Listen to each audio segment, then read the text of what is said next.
Alright, so I wanted to show you some iPad tips and tricks. So the best way to show you, I figured, is to show you myself. So here we are. Let's pretend we're just turning on our iPad for the first time, and we turn it on and we get to the lock screen. I just wanted to show you that from the lock screen you can access the control panel. The control panel gives you access to brightness, and gives you access to media playing, moving forward in your songs, etc.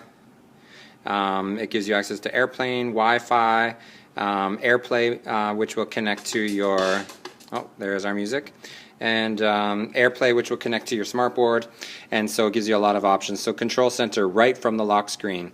You can also access your camera here by just swiping up, and you get access to your camera by doing that.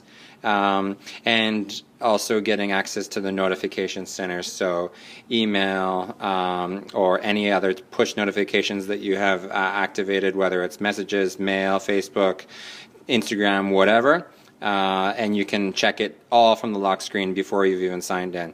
So let's say you're in now, and another thing that you're really interested in doing is trying to find that app that you can't find. Well, the first thing I suggest is organizing your iPad into folders that are usable and kind of based on their theme. So I've got math apps, I've got photo and sound apps, I've got social studies apps and different utilities.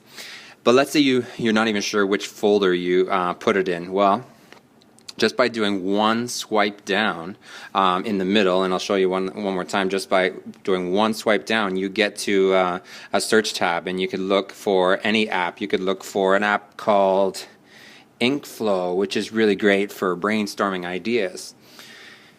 And once you get there, you may want to do your design, whatever you are. So you're talking about iPads, and you want to then screenshot it. There's some cool things you can do with this app. You can make it smaller or bigger.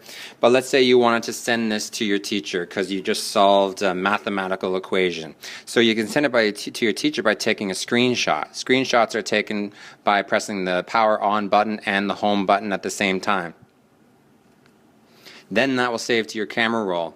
So screenshots are a great option. Searching apps, I've already showed you. If you're unclear about how to move apps around, you could move them around by pressing on a folder or an app, and then they start to jiggle. You can see now I can reorder them, I could reshuffle them, I could drag them to different pages depending on where I want them. And I could also move them from different science folders and then move it into a different folder if I wished. So that's organizing apps, finding apps.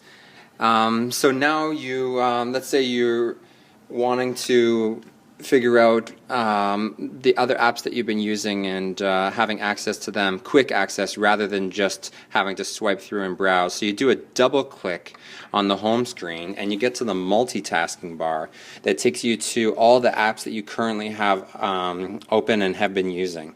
So you can see them, and then what you do is you can also crash them by swiping up. Crashing them means your iPad is isn't using them or remembering that you've used them recently. So that's the multitasking bar. So those are basically the tips and tricks that I wanted to show you guys. Hope you enjoyed.